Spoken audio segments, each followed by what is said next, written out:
علی بھی اگلا سوال ہے، قرآن حکیم میں سیدنا داؤد علیہ السلام کے حوالے سے جو 99 دمبیوں والا واقعہ ملتا ہے، بعض صوفیاء نے اسی واقعہ کے ساتھ اسرائیلی واقعہ جوڑ کر جنید بغدادی کا عقیدہ صحف بھی ثابت کیا ہے، اس میں کتنی حقیقت ہے اور کتنا جھوٹ؟ یہ جو واقعہ ہے نا جی 99 دمبیوں والا، اس واقعے کے ساتھ بہت بڑا کھلواڑ ہوا ہے جی، صوفیاء نے کیا ہے خصوصاً، اور جو چند سمجھ لیں ان پڑھ جاہل قسم کے مفسرین ہیں انہوں نے بھی حرکت کی ہے کہ انہوں نے داؤد علیہ السلام کے اوپر ایک جھوٹی تہمت لگا دی اسرائیلی روایات کی بنیاد پہ، اور صرف اسرائیلی روایات نہیں ہے، آج بھی آپ کو جو انجیل مقدس ملتی ہے نا انارکلی سوسائٹی لاہور والوں کی، وہ آپ کو PDF بھی اس کا گوگل میں مل جائے گا، جی، اس میں آپ کو پتا انہوں نے تورات، زبور، انجیل اس سب کو اکٹھے فارم میں چھاپ دیا، اس کا نام ہے کتاب مقدس۔ جی، اس میں اولڈ ٹیسٹمنٹ اور نیو ٹیسٹمنٹ دونوں موجود ہیں۔ اس میں جو اولڈ ٹیسٹمنٹ میں آپ اگر پیدائش والے چیپٹر میں حضرت داؤد علیہ السلام کے حوالے سے پڑھنا شروع کریں گے تو آپ کو ملے گا کہ داؤد علیہ السلام کے بارے میں نعوذ باللہ کہ ان کی نظر ایک دفعہ ایک اپنے صحابی کی بیوی پہ جو اپنے چھت پہ نہا رہی تھی، تو اس حالت میں ان کی نظر اس کے اوپر پڑ گئی تو وہ ان کو بڑی پسند آئیں، تو اس کے خامند جو کہ حضرت داؤد علیہ السلام کا صحابی تھا اس کا نام اوریہ تھا، یہ اوریہ مقبول جان صاحب نے نام اوریہ وہی رکھا ہوا ہے، انہوں تو نہیں رکھا ہوگا ان کے ماں باپ نے، اوریہ نام سے کوئی چیڑ نہیں ہے، تو وہ اوریہ نامی جو تھا ان کا صحابی، اس کو انہوں نے میدان جنگ میں آگے بھیجا اور وہ قتل ہو گیا، اور قتل کروانے کے لیے آگے بھیجا نعوذ باللہ، اور پھر اس کی جو متعلق جو تھی بیوہ اس کے ساتھ شادی کر لی نعوذ باللہ۔ تو وہ اس واقعے کو ریلیٹ کرتے ہیں، یہ 99 دمبیوں والا واقعہ جو سورہ صاد کے اندر آیا ہے کہ جی حضرت داؤد علیہ السلام کو ان کی زندگی کی ایک بہت بڑی غلطی کے اوپر اللہ تعالیٰ نے تنبیہ کی ہے، اور وہ واقعہ یہ تھا، اور اس کو پھر کشف المحجوب میں جو صحف اور سکر کا چیپٹر باندھا ہے اس میں انہوں نے 2 ٹرمنالوجیز تصوف کی ڈسکس کی ہیں، ایک صحف کی، صحف کہتے ہیں جان بوجھ کے کوئی کام کر لینا، ایک صحف ہوتا ہے سین کے ساتھ، وہ ہوتا ہے بھول جو سجدہ صحف، ایک سواد والا صحف ہوتا ہے جی، وہ ہوتا ہے ہوش میں کوئی کام کرنا۔ تو کہتے ہیں داؤد علیہ السلام نے یہ ہوش میں کیا تھا کہ انہوں نے نعوذ باللہ اپنی صحابی کی بیوی کے اوپر جو نعوذ باللہ وہ عاشق ہوئے، اور وہ نعوذ باللہ، وہ کہتے ہیں اس کے تحت یہ بات ثابت ہوئی کہ جو صوفیاء ہوش میں بھی خلاف شرع کام کریں نا تو خیر ہے بزرگی ہوتے ہیں، تو جنید بغدادی کا جو عقیدہ صاحب ثابت کیا، اور اس کے مقابلے پہ ایک عقیدہ سکر ہے، سکر کہتے ہیں یہ نشے کی حالت میں ہونا، ہوش میں نہ ہونا، اور یہ بازید بستامی کا یہ اسکول آف تھاٹ تھا۔ اس کو ثابت کرنے کے لیے انہوں نے کہا کہ ہمارے نبی علیہ السلام کی بھی تو نظر ایک دفعہ اپنے صحابی زید ابن حارثہ کی بیوی پہ پڑ گئی نعوذ باللہ، وہ ان کو پسند آئیں، اور اس کی وجہ سے اللہ نے اس صحابی کے دل میں اپنی بیوی کی نفرت ڈال دی، انہوں نے طلاق دی اور خود حضور نے شادی کر لی سیدہ زینب سے۔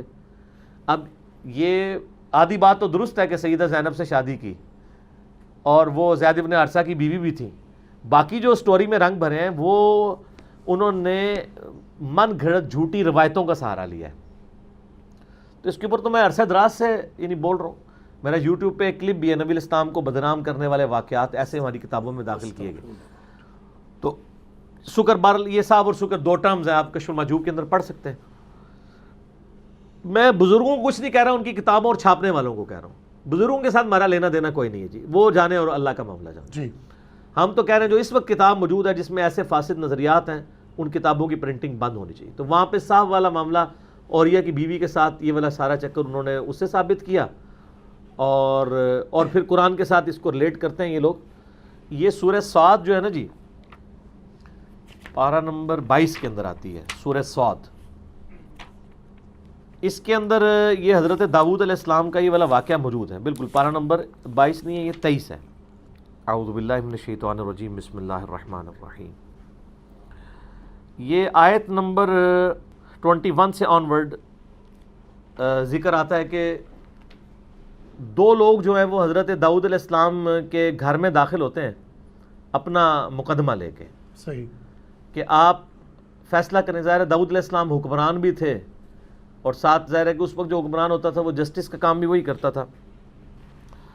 اعوذ باللہ من الشیطان الرجیم، وَهَلْ أَتَاكَ نَبَأُ الْخَصْمِ إِذْ تَسَوَّرُوا الْمِحْرَابَ، اور کیا تمہارے تک وہ جھگڑنے والوں کی خبر پہنچی جب وہ محراب کے اندر داخل ہوئے، اب بعض لوگ کہتے ہیں یہ دو فرشتے تھے جو انسانی شکل میں حضرت داؤد علیہ السلام کی توجہ دلانے کے لیے آئے، بعض کہتے ہیں نہیں، واقعی فزیکلی اس زمانے کے کچھ نیک لوگ تھے جو حضرت داؤد علیہ السلام کی غلطی پر ان کو آگاہ کرنا چاہتے تھے، اور اس کے لیے انہوں نے ایک فرضی ایک کیس بنایا۔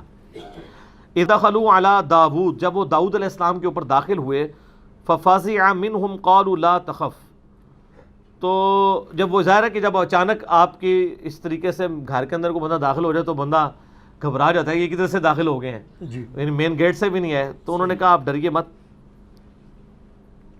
خصمان بغا بعضنا علی بعض فاحکم بیننا بالحق ولا تشتت واہدنا الی سواء الصراط، تو انہوں نے کہا کہ جی آپ ہمارے درمیان حق کے ساتھ فیصلہ کریں، کسی ایک کی طرف داری لینے کی ضرورت نہیں ہے، ہمیں راہ راست کے اوپر آپ چلائیں۔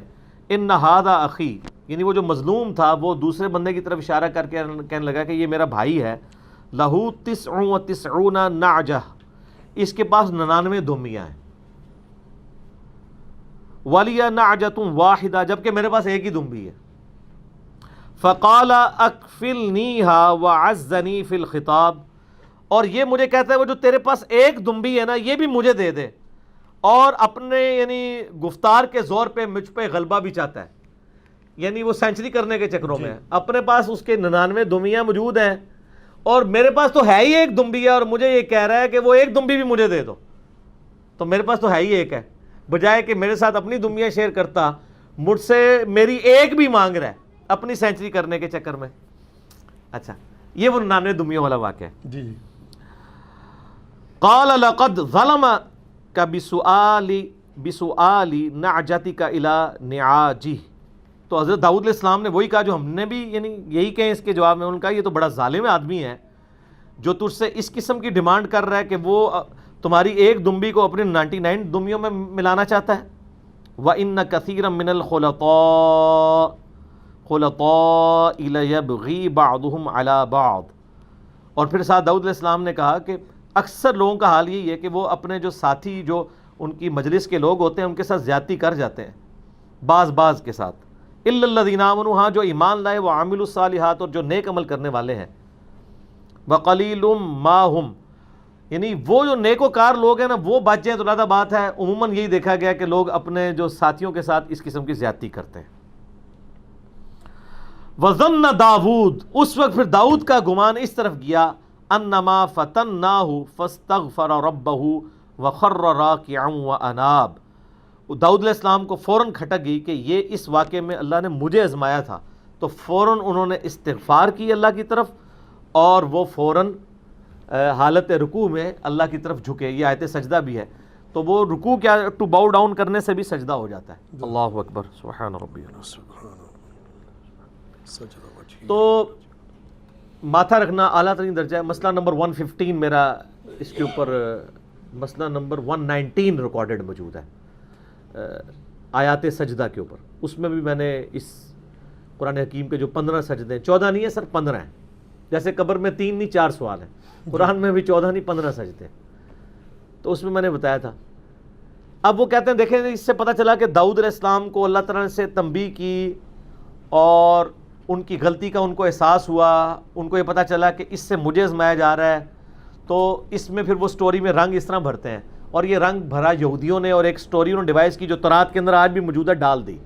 وہ کہتے ہیں اصل میں حضرت داؤد علیہ السلام کی 99 بیویاں تھیں اور ان کے صحابی کی بیوی ایک تھی، وہ اس ایک بیوی کو اپنے ساتھ رکھنا چاہتے تھے اور اس صحابی کو آگے مروا دیا، اس کی بیوی سے شادی کر لی، اور اس کے بعد اللہ تعالیٰ نے ان کو احساس دلایا کہ تم نے تو یہ بہت غلطی کی ہے، تو وہ اس سٹوری میں رنگ بھرتے ہیں، حالانکہ قرآن پاک نے اس کو بریف نہیں کیا۔ اب محدثین کے اور مفسرین کے 2 گروہ سامنے آئے، ایک تو وہ اسی طرح کی سٹوری کو صحیح ماننا شروع ہو گئے، دوسروں نے دوسری سٹوری کو کہا یہ تو انبیاء کی یعنی عصمت کے اوپر حملہ ہے، اس طرح کے واقعات، انہوں نے کہا یہ ہے ہی کچھ نہیں ہے، یہ اللہ کو پتہ ہے کہ کیا واقعہ ہوا تھا۔ اب اس سے بھی جان نہیں چھوٹتی ہے، اس میں میں داد دوں گا مولانا مودودی رحمہ اللہ تعالیٰ کو، جنہوں نے بڑی محنت کر کے تورات سے وہ آیات ڈھونڈی اور پھر پرانے مفسرین میں سے صحابہ کرام کے جو اقوال نقل ہوئے ہیں ان کو ڈھونڈ کے ایک آپٹیمل سلوشن دیا ہے۔ میرے علم کے حد تک میں نے جتنی تفاسیر پڑھی ہیں، ابن کثیر کو بھی یہ مسئلہ سمجھ نہیں آیا، وہ بھی کہنے لگے جی بس یہ واقعات ہیں، اللہ کو پتہ ہے یہ کیا واقعہ ہوا تھا۔ وہ اللہ کو پتا تو عام آدمی کو کیسے پتا چلے گا یہ واقعہ کیا ہے؟ یہ تو عام کے لیے یہ بیان ہوا ہے نا. جی. تو مودودی صاحب نے جرأت کی, انہوں نے کہا بھی جو سب سے پہلی تفسیر ابن جریر لکھی گئی ہے امام طبری کی رحمہ اللہ, انہوں نے ابن عباس کا قول نقل کیا ہے کہ یہ ایسا ہوا نہیں تھا, نہ اس طرح کا واقعہ تھا. واقعہ کچھ یوں تھا کہ اس زمانے کے اندر یہ مستعمل تھا کہ اگر کسی شخص کو کسی بیوی کی خوبی پتہ چلتی تھی, کسی کی بیوی کی, تو وہ اس کے سامنے آفر کرتا تھا کہ تمہاری بیوی میں یہ کوالٹیز ہیں, میں چاہتا ہوں اس سے شادی کروں, تو تم اپنے بھائی کے ساتھ اس نے سلوک کرو, تو اگر تم اسے چھوڑ دو تو میں اسے شادی کرنا چاہتا ہوں. یہ آفیشلی کیا جاتا تھا. جس طرح عرب کے معاشرے میں آج بھی آپ کسی سے جا کے اس کی بیٹی کا رشتہ مانگ سکتے ہیں, پاکستان میں مانگ سکتے ہیں, تو ہمارے کلچر میں تو برا ہے. عرب کے کلچر میں یہ کوئی معیوب چیز نہیں ہے, نہ اسلام کے کلچر میں یہ کوئی معیوب چیز ہے. اچھا, نبی علیہ السلام کو شادی کا پیغام جو ہے وہ حضرت خدیجہ نے بھجوایا تھا نا جی. کیا آج کوئی عورت کسی مرد کو پیغام بھجوا سکتی ہے میں آپ سے شادی کرنا چاہتی ہوں؟ نہیں. تو پھر ہم کون سے مسلمان ہیں؟ ہم کلچرل مسلمان ہیں, ہم ہندوانہ کلچر کے مسلمان ہیں. اس طرح اس کلچر میں بھی یہ چیز تھی, یعنی اسلام کے کلچر سے کی میں بات نہیں کر رہا ہوں, بنی اسرائیل میں کہ کوئی کسی کو کہہ سکتا تھا. دیکھیں ایک فارم تو اس کی ہمارے ہاں بھی تو آئی ہے نا, جب مہاجرین ہجرت کر کے گئے ہیں مدینہ شریف سب کچھ چھوڑ چھاڑ کے, تو کئی انصار نے نہیں کہا, کسی کی 2 بیویاں تھیں, انہوں نے کہا ان دونوں میں سے ایک پسند کر لو, میں تمہارے لیے چھوڑ دیتا ہوں. سبحان اللہ, بے شک ایسا بڑی بات ہے. یہاں پہ کوئی اپنی بیوی چھوڑتا ہے کیا؟ کوئی یعنی اپنی بچی کا بھی رشتہ دینے کے لیے کسی نیک مرد کو تیار ہوتا ہے؟ ہم نے اپنے جاننے والوں میں یہ ایسی چیزیں آبزرو کی ہیں کہ کئی لوگوں نے صرف لڑکے کی داڑھی دیکھ کے تو رشتہ چھوڑ دیا, اور بعد میں بھی جا کے پھر ان کے ساتھ جو کچھ ہوئی ہے نا, تو وہ اللہ نے ان کو دنیا میں سزا دی ہے. اسی طریقے سے کئی مرد ہیں صرف یہ کہ یہ تو بچی جو ہے یہ تو نقاب کرتی ہے, یہ معاشرے کے ساتھ چل نہیں سکتی ہے, تو رشتہ چھوڑا ہے, اور بعد میں جو کچھ پھر ان کے ساتھ ہوئی ہے نا اللہ نے دنیا میں سزا دی ہے. ایسے معاملات بھی ہو جاتے ہیں. جب آپ کا دین پرائورٹی نہیں رہے گا تو پھر اللہ تعالیٰ سے تو آپ کوئی ایکسپیکٹ نہ کریں کہ اللہ تعالیٰ آپ کا خیال کرے گا یا لحاظ فرمائے گا کسی مسئلے کے اندر. تو واقعہ یہ تھا جو ابن عباس سے اس طرح کا قول, پھر مودودی صاحب نے پورا اس کو, یعنی تفہیم القرآن میں آپ سورہ 7 کی آیت نمبر 22 سے آن ورڈ اس کی تفسیر پڑھیں تو انہوں نے پورا بتایا کہ یہ صرف حضرت داؤد علیہ السلام نے ارادہ کیا تھا, اور اس کا اظہار انہوں نے اس صحابی کی ساتھ کیا. جب یہ کیا اظہار بس اتنا واقعہ تھا, اس کے ساتھ کچھ بھی چیز نہیں جڑی ہوئی تھی, تو اللہ تعالیٰ نے ان کی تنبیہ کر دی ان کو. اور یہ 99 ایک کثرت کے طور پہ, یہ نہیں کہ حضرت داؤد کی 99 بیویاں تھیں, کثرت کے طور پہ یہ بات ہوئی ہے. تو اس وقت ہوتی بھی تو کوئی ایسا مسئلہ بھی نہیں تھا, اس شریعت کے اندر یہ والی لمیٹیشن نہیں تھی جو ہماری شریعت میں 4 والی ہے. جی. تو سپوز اگر 99 تھی بھی تو اللہ تعالیٰ نے اس کی طرف یعنی ایک توجہ دلائی کہ آپ یعنی آپ کے منصب کے شان شان نہیں ہے چیز. بعض اوقات چیزیں جائز ہوتی ہیں لیکن شان شان نہیں ہوتی. جیسے سنن نسائی کے اندر ایک حدیث موجود ہے کہ عبداللہ بن سعد ابی سرا یہ ان 4 بندوں میں سے تھا جن کے بارے میں نبی علیہ السلام نے فرمایا تھا یہ غلاف کعبہ میں بھی چھپے ہونا, ان کو قتل کر دینا.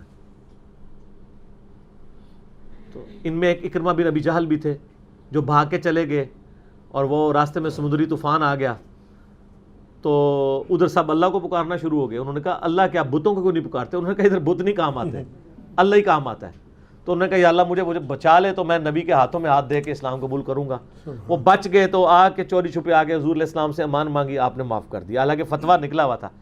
باپ دیکھ لیں امت کا فرعون ہے ابو جہل, اور بیٹا جو ہے اکرمہ بن ابی جہل صحابی ہے رضی اللہ تعالیٰ عنہ, اور یہ جنگ یرموک میں رومن امپائر کے خلاف لڑتے ہوئے شہید بھی ہوئے ہیں. تو انہی میں ایک عبداللہ بن سعد ابی سرا تھا, وہ حضرت عثمان کا رشتہ دار تھا.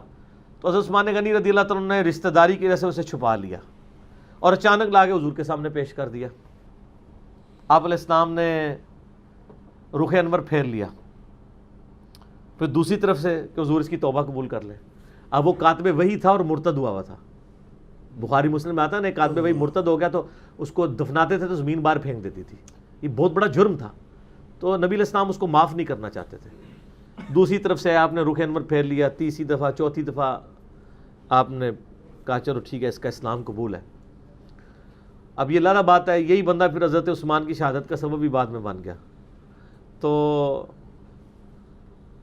آج کی ڈیٹ میں صحابی ہیں, صحابی ہونے کی وجہ سے ہم ان کا احترام کرتے ہیں. عبداللہ بن سعد ابی سرا, جب وہ چلے گئے تو نبی علیہ السلام نے فرمایا یار تم میں کوئی ایک شریف آدمی بھی ایسا نہیں تھا, تم دیکھ رہے ہو کہ میں رخ انور اپنا پھیر رہا ہوں تو تم اٹھ کے اسے قتل کر دیتے, جب میں نے تمہیں کہا غلاف کعبہ میں بھی قتل کر دو تو تم میرے سامنے جب وہ آیا تم نے اس کو قتل کیوں نہیں کیا, جب تم دیکھ بھی رہے ہو کہ میں اس کی توبہ بھی ایکسیپٹ نہیں کر رہا ہوں. تو صحابہ نے کہا یا رسول اللہ آپ ایک دفعہ آنکھ سے اشارہ کر دیتے نا ایسے کر کے تو دیکھتے ہم کیا کرتے. تو آپ نے فرمایا نبی کے لیے یہ شایع نہیں ہے کہ وہ آنکھ سے اشارہ کرے, نبی کا اخلاق اعلیٰ ترین ہوتا ہے. ویسے آنکھ سے اشارہ کرنا کوئی بری چیز نہیں ہے لیکن نبی کے شان شان نہیں ہے. اسی طرح یہاں بھی نبی کے شان شان نہیں ہے کہ وہ کسی صحابی سے کہے کہ تمہاری بیوی کی خوبیاں مجھے پتہ چلی ہیں تو میں اس سے شادی کرنا چاہتا ہوں, تم اسے اللہ کے لیے چھوڑ دو. عام بندے کے لیے کوئی مسئلہ نہیں ہے لیکن جن کے رتبے اعلیٰ ہوتے ہیں ان کے تو مسئلہ ہوتا ہے. تو وہ اتنا تھا بس, اللہ نے جب ان کی توجہ دلائی معاملہ ختم ہو گیا. اب بائی چانس ایسا ہوا کہ وہ جو عورت تھی نا اس کا خاوند بائی چانس کسی جنگ میں مارا گیا, بعد میں یعنی جب وہ مارا گیا تو حضرت داؤد علیہ السلام نے اس سے نکاح کے لیے اپنی آفر کی اور وہ نکاح ہو گیا. اینڈ رزلٹ وہی نکلا. تو بیچ کی سٹوری پھر انہوں نے کہا اچھا دیکھیں نہیں ہوا ایسی نا, ایسی پہلے ہی کہندے سا. ٹھیک ہے, جس طرح ہوا تھا میں پچھلے دنوں جواد نقوی صاحب کے وہ مدرسے میں وزٹ کیا تو میں نے ہاتھ چھوڑ کے نماز پڑھی تو کہندے سی پہلے ہی کہندے سا بھائی تواڈے پہلے کہنے تو بھی پہلے, میں اہل حدیث دی مسجد بھی ہاتھ چھوڑ کے نماز پڑھتا تھا, میں تو دونوں چیزوں کو جائز سمجھتا ہوں. تو میں تو پہلے بھی پڑھتا ہوں اب بھی پڑھتا ہوں بعد میں پڑھوں گا, دونوں طریقوں سے. ٹھیک ہے, تو وہ رنگ پھر سٹوری میں انہوں نے بھرنے شروع کر دیے. اصل میں یہ واقعہ تھا 99 دمیوں والا اور ایک بڑا کریٹیکل واقعہ ہے. میرے علم کی حد تک تفہیم القرآن کے علاوہ آپ کو کوئی تفسیر نہیں ملے گی جس میں آپٹیمل سلوشن اس حوالے سے بتایا جائے کہ چیزیں کیا تھیں اور قرآن پاک نے کس واقعے کی طرف اشارہ کیا. باقی اس لیول کی چیز ہوتی تو بہت بڑے لیول کے اوپر قرآن و حدیث کے اندر وہ واقعہ نقل ہوتا. باقی یہ بات بھی درست ہے کہ عصمت انبیاء کا عقیدہ جو ہمارے ہاں پایا جاتا ہے اہل سنت کے ہاں اور اہل تشیع کے ہاں, کتاب و سنت اسے سپورٹ نہیں کرتی جو اسٹیبلش عقیدہ ہے. ہمارے ہاں یہ عقیدہ پایا جاتا ہے کہ نبی غلطی کر ہی نہیں سکتا. جی. پھر جب ہم ان سے پوچھتے ہیں اچھا یہ بتائیں کہ حضرت آدم علیہ السلام سے کیا ہوا تھا, وہ کہتے ہیں لغزش. اس کے لیے لفظ کچھ اور رکھا ہوا ہے. آپ اس کو لغزش کہہ لیں, خطا کہہ لیں, غلطی کہہ رہے ہیں, الٹیمیٹلی کیا ہوا تھا, اللہ کی نافرمانی ہو گئی تھی نا. جی. اچھا یہ بتائیے کہ حضرت نوح علیہ السلام کے بارے میں قرآن میں آتا ہے کہ انہوں نے اپنے کافر بیٹے کے لیے دعائے مغفرت کی تھی تو اللہ نے کتنے سخت لفظ استعمال کیے, نوح جاہلوں میں سے نہ ہو. تو یہ حضرت نوح سے کیا ہوا تھا, غلطی ہوئی. اچھا جی. پھر حضرت موسیٰ علیہ السلام سے ایک بندہ جب قتل ہو گیا تھا وہ کیا ہوا تھا, وہ بھی غلطی. پھر نبی علیہ السلام کے بارے میں جو آتا ہے کہ آپ کی منہ سے بددعا نکل گئی تھی غزوہ احد کے موقع پر, اور قرآن میں آیا نبی آپ کو کوئی اختیار نہیں ہے کسی شے کا, آپ نے یہ بات جو کی ہے. صحیح مسلم میں آتا ہے نا جب آپ کے 4 جان شہید ہوئے تو آپ نے کہا اس قوم کو کیسے ہدایت ملے گی جنہوں نے اپنے نبی کو زخمی کر دیا. تو انہوں نے اللہ تعالیٰ نے فرمایا تمہارا کوئی اختیار نہیں ہے. اور پھر اسی خالد ابن ولید کو جس کی وجہ سے دان شہید ہوئے اسلام کی دولت بھی ملی اور اسی مبارک زبان سے سیف اللہ کا لقب بھی ملا. اللہ کا اختیار ہے. اس طرح نبی علیہ السلام نے جو منافقین کے بہانوں کو قبول کر لیا, سورہ توبہ میں اللہ تعالیٰ نے فرمایا نبی اللہ آپ کو معاف کرے, آپ نے ان کو کیوں جانے دیا. نبی غلطی کر سکتا ہے, لغزش کر سکتا ہے, گناہ والا معاملہ نہیں ہوتا. ٹھیک ہے, تو عصمت انبیاء کا عقیدہ قطعاً یہ نہیں ہے کہ نبی کو معاذ اللہ رپورٹ ہے اور وہ کوئی غلط کام نہیں کرے گا. نہیں, غلط کام اگر اس سے ہو جائے اللہ تعالیٰ اس کی اصلاح فرما دے گا. لیکن نبی کے بعد اگر کسی سے غلط کام ہوگا اس کی اصلاح نہیں ہوگی, وہ اجماع امت نے حفاظت کرنی ہوگی یا کتاب و سنت کی روشنی میں آپ کو بتانا ہوگا, چاہے وہ خلیفہ راشدی کیوں نہ ہو. آپ دیکھیں نا حضرت عمر نے اپنے دور میں حج تمتع پہ بندی لگائی ہے تو باقی صاحب نے مخالفت کی ہے. صحیح مسلم کھول کے دیکھیں, غلطی تو ہوئی نا ان سے. خود ان کا اپنا بیٹا کہتا ہے, جامعہ ترمذی میں آیا کہ ان کا بیٹا آ کے حضرت عبداللہ بن عمر سے پوچھتا ہے کہ بتائیں حج تمتع کرنا جائز ہے. تو انہوں نے کہا یہ تو سنت ہے, تو جائز پوچھ رہا ہے. تو ان کے آپ کے ابا جی تو منع کرتے تھے. انہوں نے کہا بتاؤ اگر کسی چیز کو نبی علیہ السلام خود کریں اور حکم دیں اور میرا باپ کچھ اور کام کرے تو میرے نبی کی بات مانی جائے گی یا میرے باپ کی. تو انہوں نے کہا نبی علیہ السلام کی. تو انہوں نے کہا نبی علیہ السلام نے حج تمتع کیا. تمتع اس فارم میں کہ آپ نے حج اور عمرے کو جمع کیا, چاہے وہ قران کی شکل میں ہو چاہے تمتع کی شکل میں, ایک سفر میں دونوں کو جمع کیا. اور بخاری مسلم الفاظ آپ نے فرمایا قیامت تک کے لیے عمرہ حج میں داخل ہو گیا, کیونکہ مشرکین عرب حج کے دنوں میں عمرہ کرنے کو برا سمجھتے تھے. نبی علیہ السلام نے اس رسم کو توڑا. ٹھیک ہے, تو اور وہ قیامت تک کے لیے آج بھی 99% مسلمان حج تمتع کرتے ہیں. حج افراد تو بہت تھوڑے لوگ کرتے ہیں, وہاں کے رہنے والے لوگ ہی کرتے ہیں. تو اللہ تعالیٰ نبیوں کے ذریعے چیزوں کو اسٹیبلش فرماتا ہے، اور اگر انبیاء سے کسی معاملے میں لغزش ہو جائے تو اللہ تعالیٰ اس لغزش کو یعنی اس کی ریمیڈی فرما دیتا ہے.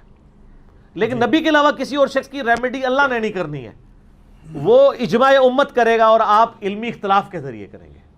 اس پہ میرا مسئلہ نمبر 197 دیکھ لیں، اماموں کی گستاخی کا فتویٰ. میرے اوپر فتویٰ لگایا گیا، میں نے کہا آپ اماموں کی بات کرتے ہیں، صحابہ کرام میں بھی اگر کسی معاملے میں اختلاف ہوگا تو علمی دلائل دیکھے جائیں گے. اس میں نے کئی ایک مثالیں پیش کی ہیں کہ علمی دلائل کی روشنی میں آپ دیکھیں گے کہ کس کا موقف درست ہے کس کا درست نہیں ہے. اور ان علمی دلائل میں صحابہ کے ہی دو موقف ہوتے ہیں، تو ایک موقف کو ترجیح ہوتی ہے دوسرے کو نہیں ہوتی ہے. جی صحیح بخاری و مسلم دونوں میں آتا ہے، مروان بن حکم خود روایت کر کے امام زین العابدین کو کہتا ہے کہ میں اس جگہ پہ موجود تھا جب حضرت عثمان اور حضرت علی کے درمیان علمی اختلاف ہو گیا. حضرت عثمان حجۃ تمتع پہ بندی لگاتے تھے اور حضرت علی ان سے جھگڑ رہے تھے کہ آپ نبی کی سنت کو نہیں بدل سکتے. صحیح.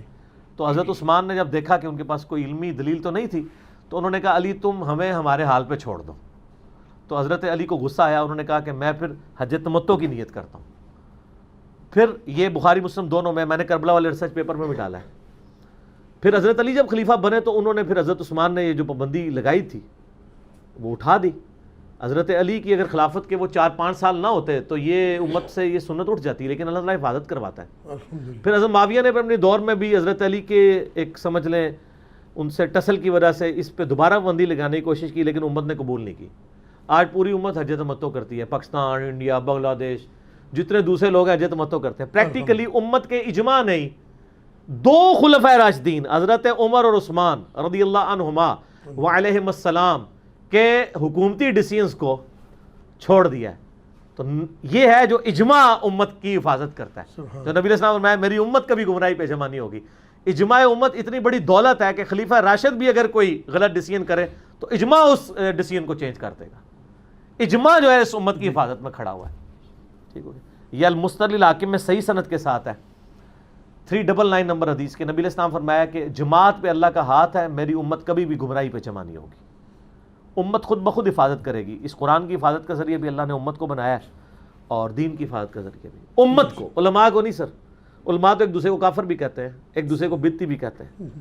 اور امت کا اجماع اتنا سٹرانگ اجماع ہے کہ آپ دیکھیں امت نے پہلے اجماع کر لیا تھا تصویر کے اوپر، علماء نے بعد میں کیا ہے. علماء دیکھا تصویر نہیں تھے کھنچواتے، امت کہتی تھی سمجھاتی تھی کہ سر یہ ہم کوئی عبادت کے لیے تصویریں کھنچوا رہے ہیں، سر دینی پروگراموں کی ویڈیوز ہونی چاہیے. بعد آپ مجھے بتائیں طارق جمیل صاحب کی جو ویڈیوز ہیں، ہمیں ان سے علمی اختلاف اپنی جگہ، لیکن جو فکر آخرت کے اوپر ان کی ویڈیوز ہیں کتنی بڑی نعمت ہے. 8 سے 100 سال کے بعد اگر کوئی انسان آتا ہے، ٹھیک ہے، تو آپ اس دور میں کوئی ان کے پیرلل میں بندہ نہیں دکھا سک رہے جو فکر آخرت میں اتنا پیارے انداز میں بولتا ہو. صحیح. تو آپ آنے والے 100 سال کے بعد آنے والے مسلمان کو ان کی اس تعلیمات سے محروم کرنا چاہتے ہیں.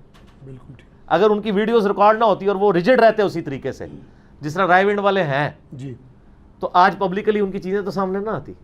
تو وقت کے ساتھ انسان لرن کرتا ہے. لیکن علماء عرب نے 70s میں ہی فتویٰ دے دیا تھا کہ یہ تصویر وہ ہے ہی نہیں ہے، یہ تو عکس ہے، یہ تو مرر والا ہے. نبی علیہ السلام بھی تو شیشہ دیکھتے تھے، کنگھی کرتے تھے،